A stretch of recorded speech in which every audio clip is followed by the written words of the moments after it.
सौ कल्पना उत्तम घोम, राहणार परतवाडा. कोशिश कर हल निकलेगा, आज नहीं तो कल निकलेगा.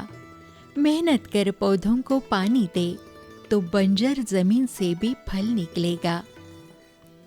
सौ कल्पनाताईंनी आपल्या कलागुणांना अजमावीत घरीच कुरडया, पापड, वड्या इत्यादी पदार्थ बनवून त्या विकू लागल्या आणि बचत गटाची स्थापना त्यांनी केली.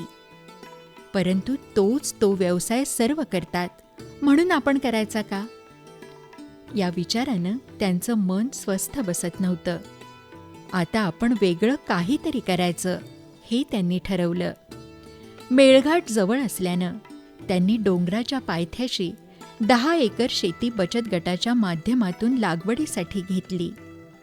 प्रारंभी त्यांना त्यामध्ये यश आलं नाही, परंतु हिंमत न हारता त्यांनी तिथे सिंचनाची व्यवस्था केली आणि पपई, आंबा, गहू, आवळा अशी विविध पिकं आणि फळं यांचं उत्पादन घेणं सुरू केलं आणि त्यांना त्यामध्ये यशही आलं. आज मेळघाटची पपई म्हणून त्यांच्या पपईला मान आहे.